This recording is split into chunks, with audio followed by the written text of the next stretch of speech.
Hi friends, इस मनीष और Nifty की डेली एनालिसिस में आप सबका स्वागत है।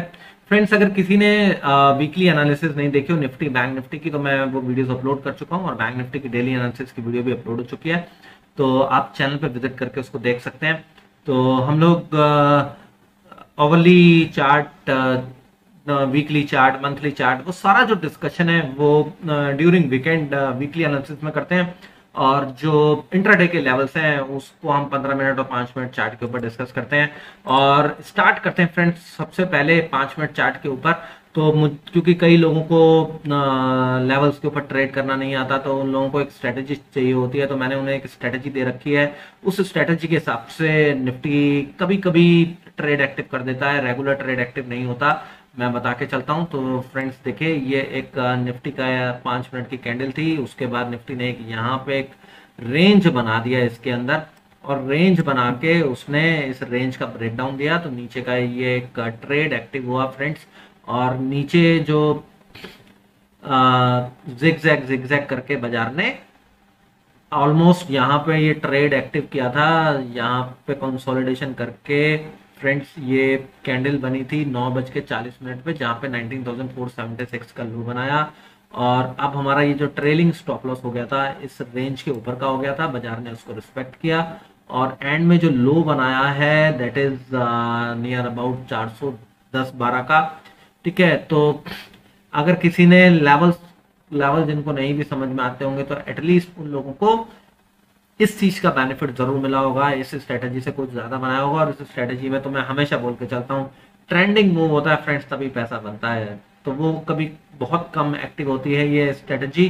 तो इसलिए लेवल्स के ऊपर फोकस ज्यादा करिए, जो मैं आपको डेली बेसिस पे सिखाता हूँ। चीजें सीखते रहिए, और अगर कंफ्यूजन होती है तो वीडियो दोबारा देख लीजिए। अगर नहीं समझ में आता तो फिर अगर ये स्ट्रेटेजी एक्टिव होती है तो इसके हिसाब से स्टॉप लॉस लगा के आप ट्रेड कीजिए। ठीक है, ये मॉर्निंग रेंज ब्रेकआउट या ब्रेकडाउन की स्ट्रेटेजी है, कई लोग उसको ओआर भी बोलते हैं। तो इस पे हमेशा सपोर्ट और रेजिस्टेंस पे अपना प्रॉफिट बुक करते रहा कीजिए। तो देखिए, ये गैप जोन के आसपास बाजार आया है, ये भी एक सपोर्ट था। यहाँ से बाजार ने लास्ट पॉइंट पे कंसोलिडेशन दिया। आप खुद देख सकते हो फ्रेंड्स कि यहाँ दिस वाज द सपोर्ट, और इसके आसपास ही बाजार पूरी तरीके से घूमा है। ठीक है, अब हम इस सपोर्ट को रिमूव कर देते हैं, हमें सपोर्ट की जरूरत नहीं है। अब हम लोग सीधा 15 मिनट चार्ट के ऊपर चलते हैं और देखते हैं, समझते हैं कि अब बाजार सोमवार के दिन किस तरीके से कारोबार कर सकते हैं। तो देखिए, एक ट्रायंगल बन रहा था, इसी वजह से एक छोटी रेंज में बाजार कारोबार कर रहा था। फाइनली उस ट्रायंगल को ब्रेकडाउन देके बाजार क्लोज हुआ है। तो फ्रेंड्स, अब जब ये ट्रेंड ब्रेक हो गया है, जो फॉल हो रहा था, तो ये नीचे के एक सपोर्ट तक जरूर आने की कोशिश करेगा, जो कि बनता है 19,350 से लेके 19,310 तक का। ठीक है, अब उसमें करना कैसे है कि देखिए, अगर तो फ्लैट ओपन हो गया, 19,400 के नीचे ट्रेड किया, तो फिर हमारे सीधे सीधे लेवल क्या बनते हैं, हमारा 19,350 का एक लेवल बनता है। अब फिर हम क्या करेंगे, यहीं पे सेफर साइड प्रॉफिट बुक कर देंगे। आप चाहें तो 310 तक के लिए होल्ड कर सकते हैं। मैं रेकमेंड करूंगा 350 पे बुक कर दीजिए। अगर फ्लैट खुल जाता है और 300 के नीचे चले, तब 19,200 के लिए लीजिए ट्रेड, क्योंकि ये गैप है, फिर इस गैप को फिल करने के लिए बाजार आएगा। ठीक है, और सॉरी, और अगर ये डायरेक्ट गैप डाउन हो जाता है, अब डायरेक्ट भी गैप डाउन हो सकता है ना 350 से लेके 300 के बीच में, क्योंकि वोलेटिलिटी तो राइज हो ही रही है। ठीक है, अब यहाँ पे जब गैप डाउन हो जाता है तो इंतजार कीजिएगा कि अगर वो ब्रेक डाउन देता है तो फिर 200 तक के लिए ट्रेड ले लीजिएगा। ठीक 100 पॉइंट में in the money option buy किया कीजिए, जिससे कि आपको पूरा वो 100 में से कम 70-80 पॉइंट ऑप्शन में मिल जाए। राइट, अगर बाजार यहाँ से ऊपर निकलता है, ठीक है, तो इमीडिएट रेजिस्टेंस क्या आता है फ्रेंड्स, इमीडिएट रेजिस्टेंस आता है हमारा 19,470 तक का। ठीक है, 19,470 जो हमारा सपोर्ट था, अब वो रेजिस्टेंस का काम करेगा। ये सपोर्ट था 470, 490, ये पूरा मतलब 510 तक के आप समझ लीजिए, पूरा ये रेजिस्टेंस का काम करेगा। अगर वो 510 के ऊपर निकल जाता है ना, अब मान लीजिए सीधा ऊपर गया, कोई रिवर्सल आ ही नहीं रहा, तो फिर हम कॉल में बैठ जाएंगे। हमारा पहला टारगेट होगा 19,560, दूसरा टारगेट होगा 19,630 तक का। ठीक है, ये क्यों आएगा, क्योंकि ये पूरा एक जोन था, और इसके ऊपर 19,630 पे हम प्रॉफिट बुक कर लेंगे। ठीक है, फिर हम वहां देखेंगे कि बाजार क्या करता है, और नेक्स्ट वीडियो का आप वेट कीजिएगा। जो मैं एंड ऑफ द डे बनाऊंगा, फिर उसमें हम लोग डिस्कस करेंगे कि भाई अब ऊपर ट्रेड करना है या नीचे ट्रेड करना है। और फ्रेंड्स, अगर बाजार गैप अप खुलता है या फ्लैट खुल के ऊपर ही चला जाता है, यहाँ पे रेजिस्टेंस फेस करता है ना, तो यहाँ पे शॉर्टिंग अपॉर्चुनिटी होगी जो ये 510 तक मैंने जो आपको पूरा रेजिस्टेंस जोन बताया, फिर वहां पे हमें एक अच्छा ट्रेड मिल जाएगा। 430 पहला टारगेट होगा, 430 के नीचे निकलेगा तो हमारा, तो मैंने आपको बता ही दिया 350 तक का टारगेट होगा, 300 के नीचे निकलेगा तो 200 तक का टारगेट होगा। और ऊपर अगर टिक गया तो मैंने आपको ऊपर के दो ट्रेड दे ही दिया है कि भाई 19,560 और 19,630 दो टारगेट होंगे।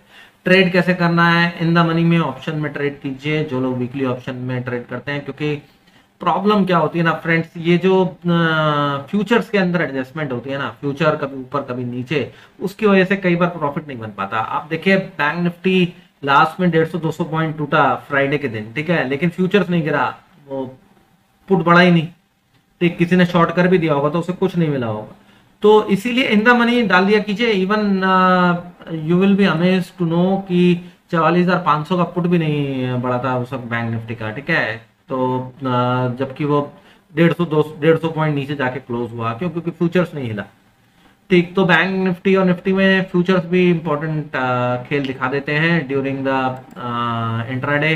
तो इस वजह से अगर लॉस से बचना है तो इन द मनी का ऑप्शन बाय, क्योंकि एट द मनी और आउट ऑफ मनी में कुछ मिलता नहीं है, वो बहुत बड़ा मूव है तभी कुछ पैसा देता है, ठीक। और ऑप्शन सेलर तो out of money option sell करते ही हैं, उनको तो कोई टेंशन नहीं, क्योंकि वो प्रीमियम अगर लूज होता है तो उनको पैसा बनना ही बनना है, राइट।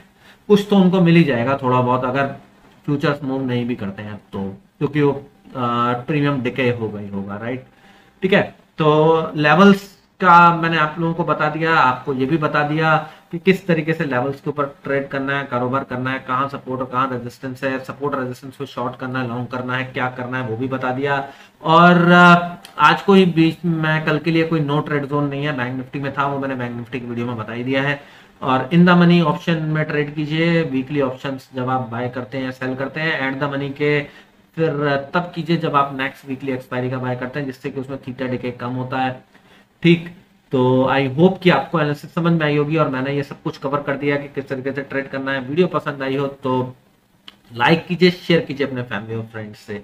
और कमेंट का मैंने आप लोगों को बोला ही है कि फ्रेंड्स, अगर आपको क्रूड पे चाहिए या फिर निफ्टी के ऊपर चाहिए, मैं डेली नहीं बना पाऊंगा लेकिन मैं वीकली एनालिसिस जरूर कर दूंगा। अगर मुझे 50 कमेंट आते हैं तो मैं डेफिनेटली वीडियो बना दूंगा। तो thank you very much friends.